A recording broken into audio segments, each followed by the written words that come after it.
오늘 우리에게 주시는 하나님의 말씀은 이사야 28장입니다. 모든 것을 새롭게 하시는 하나님의 은혜와 평강이 함께 하시기를 소망합니다. 새해에도 계속이어 이사야서의 말씀을 보고 있습니다. 그동안의 내용을 간략히 요약해 보면 1장부터 12장은 이스라엘과 유다에 대한 심판의 예언을 기록했습니다. 13절부터 23절까지는 이방 나라들에 대한 심판 예언을 다루었습니다. 그리고 24장부터 27장까지는 이사야서의 소묵시록으로 종말론적인 심판의 날에 관한 예언을 다루었습니다. 그리고 이제 오늘부터 시작되는 이사야 28장부터 35장까지는 다시 이스라엘과 유다에 대한 심판 예언을 다루고 있습니다. 1장부터 12장까지가 그 배경이 유다의 아하스 왕의 시대였다면 28장부터 35장까지는 아하스의 아들인 히스기야 왕의 시대를 배경으로 합니다. 히스기야 왕도 나라를 잘못된 방향으로 이끌고 있는데 그의 아버지가 아수르를 의지하는 정책을 펼쳤다면 이 히스기야는 아수르를 적대하는 반아수르 정책을 펼치면서 하나님을 의지해야 될 텐데 오히려 애굽을 의지하는 그러한 실수를 범하게 됩니다. 아하스는 하나님보다 아수르를 더 의지했고 히스기야는 하나님보다 애굽을 더 의지했던 것입니다. 먼저 오늘 본문 1절부터 6절까지는 북이스라엘에 대한 멸망을 예고하는 내용입니다. 1절 말씀을 보시면 에브라임의 술 취한 자들의 교만한 면류관은 화 있을진저 술에 빠진 자의 성 곧 영화로운 관같이 기름진 골짜기 꼭대기에 세운 성이여 쇠잔에 가는 꽃 같으니 화 있을진저 이라 이야기하고 있습니다. 화 있을진저라는 단어가 이제 두 번 나오죠. 구약에는 이 단어가 46번 나오는데 이사야서에만 21번이 나옵니다. 그리고 오늘부터 시작되는 28장, 29장, 30장, 31장, 33장은 모두 다 화 있을진저라는 말로 시작하고 있습니다. 즉 하나님의 무서운 심판과 징계를 예고하고 있는 것입니다. 우리가 익히 알듯이 북이스라엘은 10개 지파로 이루어져 있고 그 가운데 제일 강한 지파가 에브라임 지파입니다. 그래서 에브라임이라고 부르는 것은 북이스라엘 전체를 가리키는 말로 사용됩니다. 에브라임의 술 취한 자들은 누구겠습니까? 바로 북이스라엘의 지도자를 가리키는 표현입니다. 그들은 술 취한 자들처럼 판단력을 잃고 스스로 교만해져서 자기 자랑에 빠져 있다라는 것입니다. 이사야는 이 북이스라엘의 수도인 사마리아 성을 가리켜서 영화로운 관같이 기름진 골짜기 꼭대기에 있는 성이다라고 그렇게 묘사합니다. 사마리아 성이 기름진 골짜기에 있는 높은 산지에 있는 그 성이 얼마나 아름다운지 마치 꼭 왕관의 모양 같다라는 비유입니다. 또한 사마리아 성 주변은 아주 기름진 땅이었습니다. 앞으로는 이스라엘 평야가 그 앞에 펼쳐져 있고 주변에는 샤론 평야도 가까워서 그 이스라엘 사마리아 땅은 풍요로운 그 소산물이 넘쳐나는 풍요의 도시였습니다. 그래서 그들은 스스로 생각하기를 우리는 안전하다, 높은 산 꼭대기에 있으니 안전하다, 그리고 우리는 풍요롭다, 먹을 것이 많다라고 생각하며 교만한 면류관을 쓰고 하나님을 대적했던 것입니다. 하지만 하나님은 그 모습을 보며 이렇게 말씀하시죠. 1절 끝에 보면 쇠잔에 가는 꽃 같으니 화 있을진저, 겉모습만 화려해 보일 뿐 실제로는 시들어서 죽어가는 꽃이고 결국 망할 것이다 라고 예고합니다. 2절을 보면 보라, 주께에 있는 강하고 힘있는 자가 쏟아지는 우박같이 파괴하는 광풍같이 큰 물이 넘친같이 손으로 그 면류관을 땅에 던지리니 말씀하고 있죠. 여기서 강하고 힘이 있는 자란 다름 아닌 아수르입니다. 하나님이 아수르 군대를 보내셔서 쏟아지는 우박같이 휘몰아치는 광풍같이 넘쳐흐르는 거대한 물처럼 북왕국을 덮치고 사마리아 성을 함락시킨다라는 말씀입니다. 그래서 3절 말씀처럼 에브라임의 술 취한 자들의 교만한 면류관이 땅에 밟히게 될 것이다 라고 말씀하는 것입니다. 즉 그들이 자랑하던 그 많은 화려함과 아름다운 면류관은 아수르 군대의 발에 짓밟혀서 철저하게 유린당한다라는 그러한 말씀입니다. 또한 4절에서는 사마리아의 멸망을 이렇게 묘사합니다. 그 기름진 골짜기 꼭대기에 있는 그의 영화가 쇠잔에 가는 꽃이 여름 전에 처음 익은 무화과와 같으리니 보는 자가 그것을 보고 얼른 따서 먹으리로다, 이렇게 표현하죠. 수확하기 전에 익은 무화과 열매는 아주 탐스럽고 매력적이었습니다. 그래서 그것을 가장 먼저 보는 자가 그 열매를 따서 먹는다라는 것이지요. 또한 여름 전에 처음 익은 무화과는 그 가지를 살짝 흔들기만 해도 쉽게 떨어지기 때문에 사마리아도 그렇게 쉽게 떨어져서 멸망하고 그것을 처음 보았던 아수르가 그것을 따서 먹어서 망하게 된다라는 그러한 말씀입니다. 그런데 하나님께서는 심판 중에도 그들을 불쌍히 여기시고 남은 자들을 구원하실 것이다 라고 한편으로 또 예고하십니다. 5절을 보시면 그날에 만군의 여호와께서 자기 백성의 남은 자에게 영화로운 면류관이 되시며 아름다운 화관이 되실 것이라 말씀하고 있습니다. 1절에 나오는 교만한 면류관과 대비되는 영화로운 면류관이 나옵니다. 이 면류관은 하나님이 직접 씌워주시는 면류관이며 영원히 새하지 않는 영광의 면류관입니다. 그래서 이 면류관은 자신의 부와 자신의 풍요로움에 사로잡혀 교만하지 않고 오직 하나님만 붙잡고 의지하는 자에게 주어지는 아름다운 관이다라고 이야기하고 있습니다. 여러분, 우리가 장차 써야 할 관이 바로 이 영광의 면류관, 승리의 면류관입니다. 세상 사람들은 교만의 면류관을 쓰고 있죠. 자신이 잘나서 뛰어나서 풍요를 누리고 성공하고 하나님 없이도 잘 먹고 잘 살 수 있다라고 생각하며 살아가는 것이 바로 교만의 면류관입니다. 하지만 그들이 쓰고 있는 면류관은 금방 시들어 쇠잔에서 냄새나서 버려질 꽃과 같습니다. 우리는 그들의 면류관을 부러워할 것이 아니라 하나님께서 주시는 영광의 면류관, 의의 면류관을 바라보며 오직 하나님만 붙잡고 의지하며 살아가야 될 것입니다. 그러기는 우리 모두가 우리의 면류관은 하나님이십니다. 하나님만을 면류관으로 삼고 잠시 후에 사라지는 이 세상 것들이 아닌 영원한 세계를 바라보며 붙잡고 하나님만 의지하며 살아가는 올해 또 복된 한 해가 되시기를 소망합니다. 계속해서 7절부터 13절은 남유다를 향한 하나님의 경고와 책망의 말씀이 기록되어 있습니다.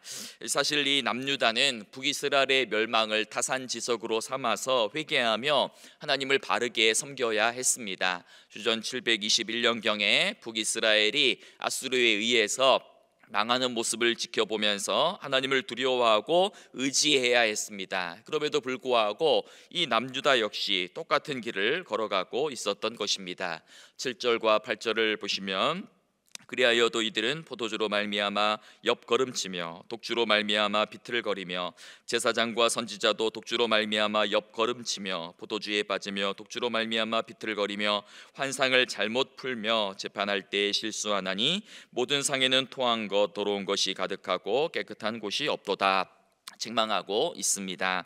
술에 취했던 사마리아처럼 지금 남유다 역시 술에 취해 있다라는 것입니다. 특별히 하나님 말씀 앞에 깨어 있어야 할 제사장들과 선지자들이 자신의 직분과 사명을 망각한 채 오히려 포도주와 독주에 취해서 비틀거리며 하나님의 말씀을 잘못 풀이하고 잘못된 환상을 보고 잘못된 판결을 내리고 있다라고 책망하는 것입니다. 그런데 이러한 책망을 들었던 예루살렘의 제사장들과 예언자들은 오히려 이사야 선지자를 비웃으며 비아냥거리며 조롱했습니다. 아니, 우리들은 종교 전문가들이고 전문적인 교육을 받고 전문적인 지식을 가지고 있는데 이사야 너가 뭘 안다고 그렇게 떠들어대냐며 조롱하는 것입니다. 그 내용이 이제 9절과 10절인데요. 그들이 이르기를 그가 누구에게 지식을 가르치며 누구에게 도를 전하여 깨닫게 하려는가? 젖떨어져 품을 떠난 자들에게 하려는가? 대저 경계에 경계를 더하며 경계에 경계를 더하며 교훈에 교훈을 더하며 교훈에 교훈을 더하며 여기서도 조금 저기서도 조금 하는구나. 이렇게 이야기하죠. 이사야 선지자가 타락한 예루살렘의 선지자들과 지도자들을 향해서 반복해서 심판의 메시지를 전하자 오히려 그들은 이사야를 조롱하면서 이렇게 얘기하는 겁니다. 우리가 엄마 젖을 빨고 있는 아기냐? 왜 그렇게 했던 말을 또 하고 하고 있느냐? 그만 좀 떠들어라. 너가 하는 말은 어린아이에게 가나 다라 ABCD를 가리키는 것과 같다. 우리에게 한자 한자 한절 한절 한 장 한 장 가르치려고 하지 마라. 너가 뭔데 이래라 저래라 떠들고 있느냐? 가서 젖을 뗀 아이들이나 가르쳐라. 이렇게 이제 조롱하고 있는 그러한 표현인 것입니다. 이에 이사야 선지자는 이렇게 예고합니다. 11절을 보시면 그러므로 더듬는 입술과 다른 방언으로 그가 이 백성에게 말씀하시리라. 즉 하나님이 알아듣기 쉽게 쉬운 말로 너희들에게 말씀하고 있는데 너희가 지금 이 말씀을 듣지 않는다면 결국 너희는 다른 나라에 의해 망할 것이고 결국 타 민족의 속국이 되어서 그들의 언어를 더듬거리며 배워야 될 것이다 라고 그렇게 예고하고 있는 것입니다. 이사야 선지자는 지금 히스기야 왕의 반아수르 정책을 비판하고 있는 겁니다. 14절과 15절을 보면 이러므로 예루살렘에서 이 백성을 다스리는 너희 오만한 자여 여호와의 말씀을 들을지어다. 너희가 말하기를 우리는 사망과 언약하였고 스올과 맹약하였은즉 넘치는 재앙이 밀려올지라도 우리에게 미치지 못하리니 우리는 거짓을 우리의 피난처로 삼았고 허위 아래에 우리를 숨겼음이라 하는도다. 이렇게 이야기합니다. 지금 유다 사람들은 넘치는 재앙이 다가와도 우리에게 미치지 못할 것이다 라고 이렇게 믿고 있습니다. 여기서 넘치는 재앙은 아수르의 공격을 가리킵니다. 당시 히스기야는 애굽과 동맹을 맺고 애굽이 아수르의 공격과 위협으로부터 우리나라를 남유다를 지켜줄 것이다 라고 굳게 믿었던 것입니다. 이에 이사야 선지자는 그 애굽이라는 나라와 체결한 동맹을 가리켜서 사망과 맺은 언약이다, 스올과 지옥과 체결한 협정이다 라고 비난하고 있는 것입니다. 왜냐하면 애굽은 아수르의 위협으로부터 예루살렘을 지켜주지 못하는 거짓 피난처에 불과하기 때문입니다. 그래서 20절을 보시면 침상이 짧아서 능히 몸을 펴지 못하며 이불이 좁아서 능히 몸을 싸지 못함 같으리라. 이렇게 이야기하죠. 침상이 작아서 누울 수도 없고 이불이 좁아서 덮을 수도 없듯이 그 애국과의 동맹은 예루살렘을 멸망의 홍수로부터 지켜주지 못한다라는 그러한 말씀인 것입니다. 여러분, 오늘 우리는 무엇을 의지하며 붙들며 살아가고 있습니까? 눈앞에 보이는 어떠한 재물이 어떤 부동산이 이 사람이 이 거래처가 어떤 이 인간관계가 나를 지켜주고 보호해주고 도와줄 것 같지만 그들은 결코 우리를 궁극적으로 책임져 주지 못합니다. 오직 하나님만이 우리의 유일한 피난처이시고 우리의 도움이며 구원임을 붙들고 믿고 살아가는 우리 모두가 되기를 소망합니다. 위기의 순간에 어려움의 순간에 우리가 붙잡아야 될 것은 눈에 보이는 세상의 어떠한 것들이 아니라 바로 하나님께로 돌이키고 하나님의 말씀에 귀를 기울이는 것입니다. 그래서 23절을 보시면 너희는 귀를 기울여 내 목소리를 들으라, 자세히 내 말을 들으라 라고 말씀하지요. 하나님 말씀에 귀를 기울일 때에 거기서 우리는 살 길을 발견할 수 있고 구원의 길을 그 말씀 속에서 찾을 수 있는 것입니다. 오직 올 한 해 우리가 하나님 앞에 살아갈 때에 하나님만을 나의 피난처로 삼고 나의 힘과 도움과 구원으로 삼고 하나님의 말씀 속에서 힘을 얻고 그 말씀 속에서 구원의 길을 발견하는 우리 모두가 되기를 소망합니다. 마지막으로 이사야는 하나님의 농사 방법에 대해 소개하고 있습니다. 24절을 보시면 파종하려고 가는 자가 어찌 쉬지 않고 갈기만 하겠느냐, 자기 땅을 개간하며 고르게만 하겠느냐라고 이야기하죠. 이제 농사 짓는 것을 비유로 하고 있는데요. 농부는 밭을 갈 때에 쟁기로 땅을 갈아엎고 잡초와 돌을 제거하고 흙을 잘게 붓습니다. 밭을 갈며 땅을 부드럽게 만들고 평평하게 만드는 것은 부드러운 옥토를 만들어서 그 위에 씨를 뿌리기 위함입니다.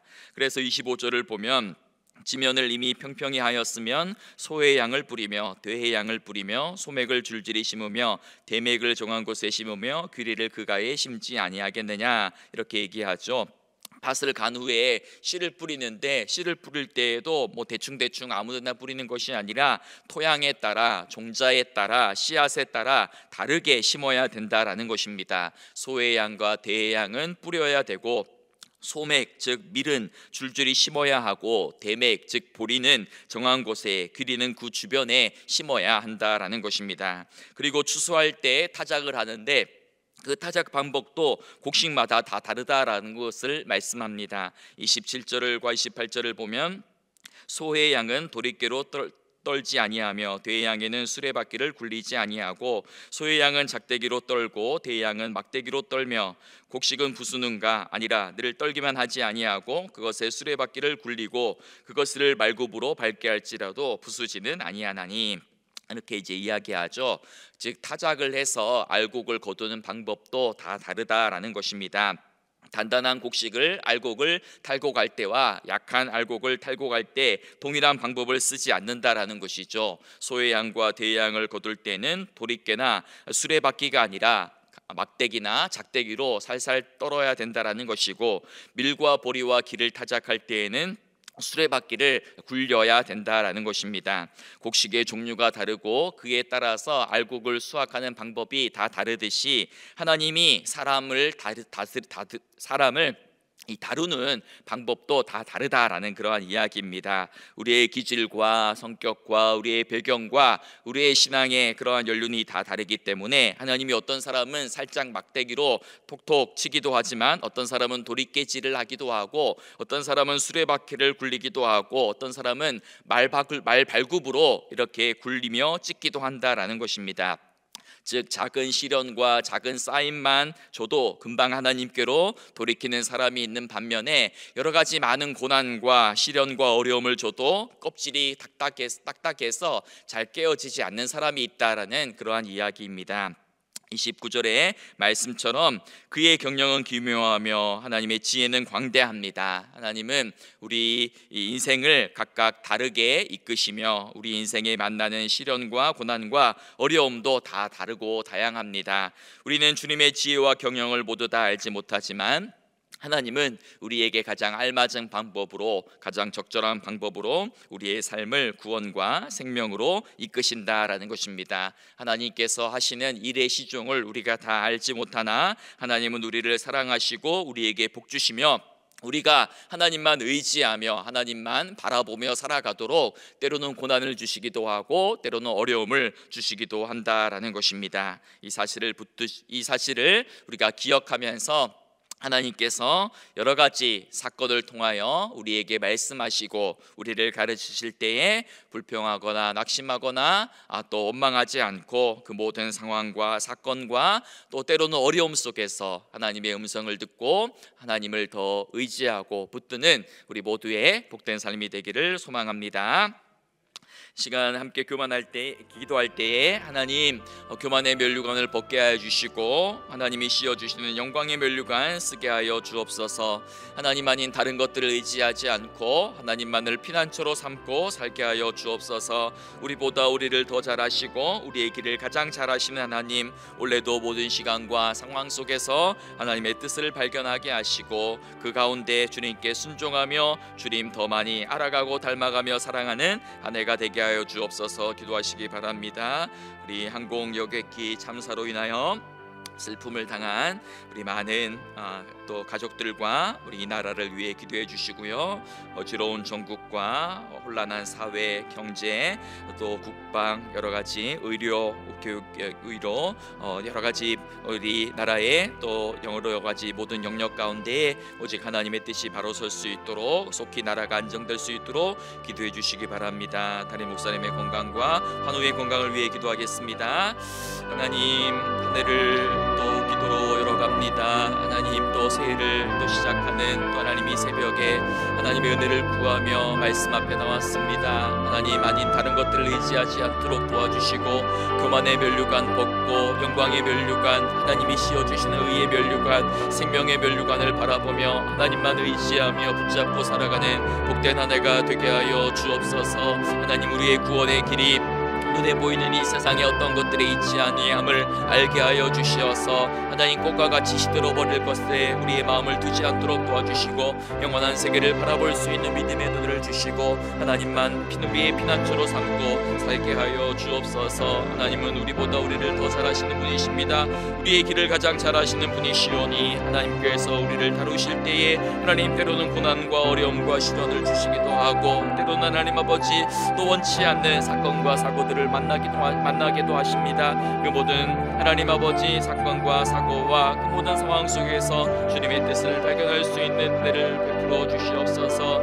항공기 참사로 인하여서 많은 백성들이 눈물을 흘리며 마음 아파하며 안타까워하고 있습니다. 전 세계가 함께 애도하고 있습니다. 주님 불쌍히 여겨주시고 하나님 위로의 성령님 하나님 그 자리에 친히 동행하여 주시어서 사람의 말로 위로할 수 없으니 하나님께서 친히 위로하시고 보듬어 주시며 하나님 아버지 또 이 모든 참사의 또 정확한 원인이 밝혀져서 다시는 동일한 하나님 사고가 일어나지 않도록 주님이 나라를 불쌍히 여겨 주옵소서. 나라가 어지럽습니다. 갈 바를 알지 못합니다. 백성들이 나뉘어져 분열하며 다투며 하나님 아버지 위정자들은 정쟁을 일삼으며 자신의 사익을 좇으며 하나님 아버지 나라를 정말 걱정하는 이들이 없습니다. 하나님이 슬프고 마음 아픈 이때에 우리 그리스도인들이 정말 나라를 사랑하는 마음으로 하나님 사랑하는 마음으로 금식하며 회개하며 옷과 마음을 찢으며 하나님의 은혜와 긍휼과 자비를 구하며 하나님께 더 부르짖어 기도함으로 말미암아 하나님 아버지 우리나라가 하나님 이 백성이 살 길을 하나님 안에서 말씀 안에서 찾을 수 있도록 은혜 베풀어 주시옵소서.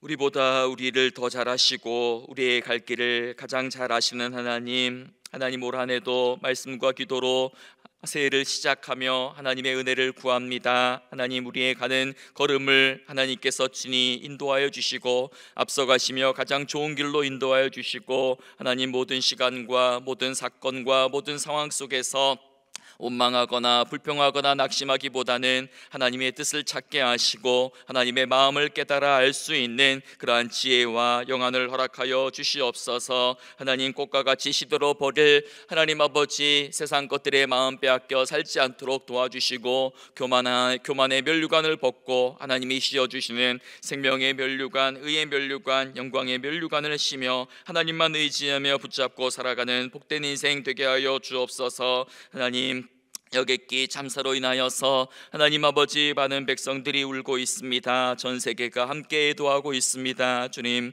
인간의 말로 하나님 위로할 수 없으니 성령 하나님께서 친히 찾아오셔서 우리 이 땅의 모든 백성들의 눈물을 닦아주시고 다시는 동일한 하나님 참사가 일어나지 않도록 하나님 이 땅을 불쌍히 여기시고 긍휼히 여겨 주시옵소서. 나라가 어지럽습니다. 혼란스럽습니다. 백성들의 갈 길을 알지 못하고 목자 잃은 양떼처럼 방황하고 있습니다. 하나님만이 이 나라의 주인 되어주시고 하나님만이 우리의 왕이 되어주시고 하나님만이 우리의 대통령 되어주시어서 하나님 이 백성이 갈 길을 바로 찾게 하여 주시고 곤란한 전국이 속히 수습되게 하여 주시고 사회, 경제, 교육, 의료 모든 영역이 안정을 되찾게 하여 주옵소서. 하나님 우리 그리스도인들이 더 깨어 기도하게 하시고 옷과 마음을 찢고 금식하며 하나님의 은혜를 구할 때에 하나님께서 이 나라를 다시 살리실 것을 믿사오니 더 깨어 기도하는 하나님 시간들이 되게 하여 주옵소서. 환우들을 불쌍히 여겨주시고 담임 목사님도 속히 회복되게 하여 주시고 우리 모두의 건강도 회복되어서 하나님을 더 기쁘게 섬기며 예배하는 복된 한 해가 되게 하여 주옵소서. 예수님의 이름으로 기도드립니다. 아멘.